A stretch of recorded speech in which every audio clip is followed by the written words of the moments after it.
Queremos dar la bienvenida a cada uno de ustedes. De veras va a ser que una tremenda bendición lo que ustedes van a estar escuchando a través de este programa. Así es que bienvenidos a cada uno de ustedes.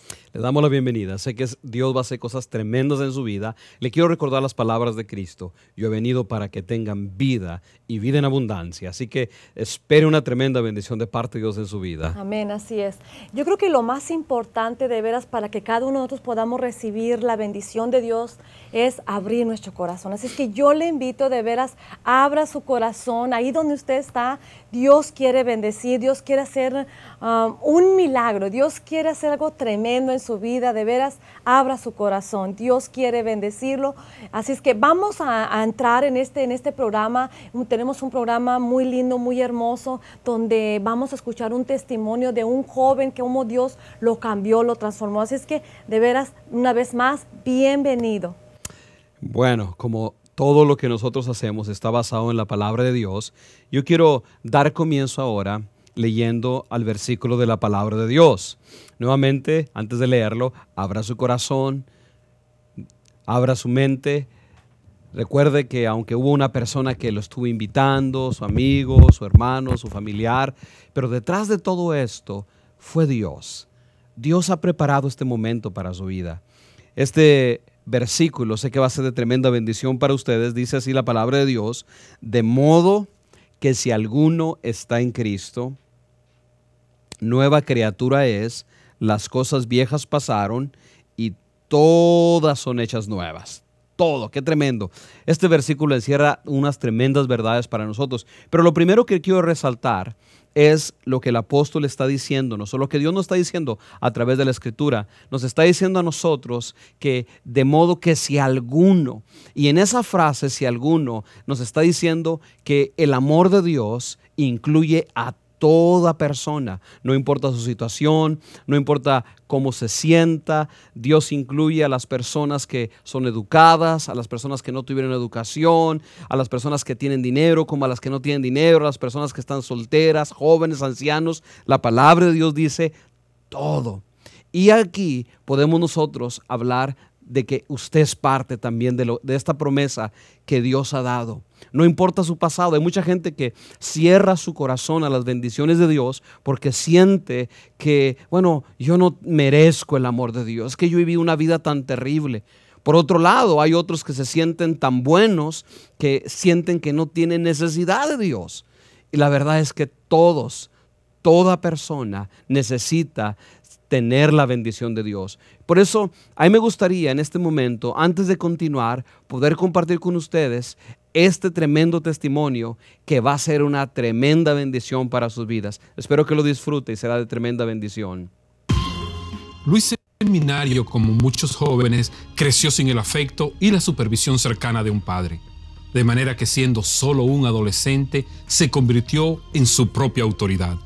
Veamos qué tan lejos llegó Luis en la difícil tarea de conducir su propia vida. Podría decirse que Luis tuvo todo lo que necesitaba materialmente, pero el matrimonio de sus padres tenía problemas. Cuando mi padre se separa de mi madre, ya cuando yo tenía 8 o 9 años que nos fuimos a Lima, ahí cambia nuestra visión, ¿no? De que somos 4 hermanos y muchos problemas poníamos en la casa. Muchos problemas y no había una autoridad de una madre, porque cuando uno comienza a crecer, pues quiere hacer siempre lo que... Y cuando no hay un padre que puede poner autoridad, la madre tiene poca fuerza para los hijos. Y en ese andar hemos estado sin padre. Mejor dicho, no hemos tenido un padre que si nos comunicábamos con él, cuando terminaba el colegio iba a Piura para pasar un mes, pero nunca hubo un amor de un padre, pero siempre hubo una madre. ¿En la escuela eras un chico normal, todo bien? Bueno, comencé en un colegio Inmaculada, que es de curas, de padres, pero un poquito movido ya estaba yo, y salí de ese colegio y comencé a pasar a un colegio X, que no me acuerdo su nombre, pero ya que eran con más libertad, ¿no? Que mucho más libertad. Y ahí desde el colegio ya comenzó el tiempo de que comenzaba la marihuana, ¿no? De que comencé a fumar marihuana, que comenzaba a llevar las bolsitas, que fumaba. ¿Qué tal la marihuana? ¿Está buena la marihuana? sí, ¿no? He probado mejores. Sí, bueno, esta es una de las primeras que pruebo, pero creo que me podrías conseguir una mejor. Sí, pero está bien para que comience. Ya, bueno, pero no. Y no había autoridad en el colegio, colegios que eran más que todo pagar la mensualidad, ¿no? Porque en verdad casi no estudié muy poco, ¿no? Me dedicaba más que todo a correr tabla, me gustaba correr tabla, me gustaba tener chicas, y comencé, como digo, unos años con marihuana, pero pocos. Se encontró con las drogas, la marihuana primero y luego la cocaína. En la zona que vivíamos, en una zona, como te digo, una buena zona, que no existía la pasta ni nada de eso, pero habían otras gentes mayores que nosotros, que tenían pues unos 8 años más que yo, que ya tenían droga. Entonces, y como de un chiquillo movido, comenzamos que me invitaban y comencé a probar. Entonces cambié desde ahí la marihuana por la cocaína. Pero mi visión era que la coca era facilidad. ¿Por qué? Porque podía hablar mucho. Hablaba y tenía facilidad y comencé a decir qué rico es esto, y comencé cada día más y más. Su carácter cambió y la violencia se hacía cada vez más presente en su vida. Al principio hablaba, pero después de hablar ya era tanta droga que ya no podía hablar. Años que ya no alucinaba, me iba por acá y me impulsaba solamente a querer hablar, no podía. Y quien pasaba por ahí me pegaba y me rompía, me peleaba por nada. Comencé ya ese enemigo a gobernar mi mente, a gobernar mis impulsos, y mis cóleras salían por cualquier cosa. Ya comencé ya no a hablar, sino a alucinar. Su adicción fue involucrándolo en situaciones peligrosas e ilegales. En una oportunidad, consumió demasiada droga y en este estado causó un gran escándalo en el vecindario, incluso atentando contra su propia vida, pues con trozos de una botella se cortó las venas de los brazos y el cuello. Luis se hundía cada día más y más en las drogas y al mismo tiempo más y más en situaciones peligrosas. Nos encontramos en un lugar donde hubo un incidente con un arma de fuego en el cual usted estuvo involucrado. ¿Me podría contar un poquito qué pasó en esa oportunidad?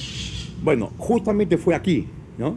En este sitio acá, que yo venía acá a veces a pasar mi fin de semana o el día que venía con una chica y buscaba un sitio y ahí me quedaba y jalaba, ¿no? Y había uno que era un dueño de ese sitio, que bueno, no voy a decir su nombre, ¿no? Claro. Pero él estaba acá. Y una de esas veces yo entré aquí con 2 amigas. Esta persona tocó la puerta y me dijo que quería entrar. Algo así yo recuerdo, ¿no? Y yo no quise que le entrara. Y insistió, le pegué.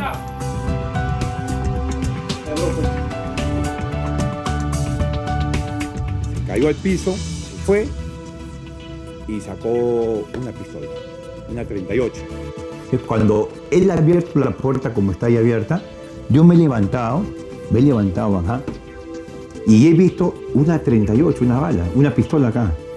Y en lugar de tener temor de esa pistola, me le he ido acercando para pegarle, quitarle la pistola. para pelearme, para pegarle o para hacer lo que mi mente quería en ese momento.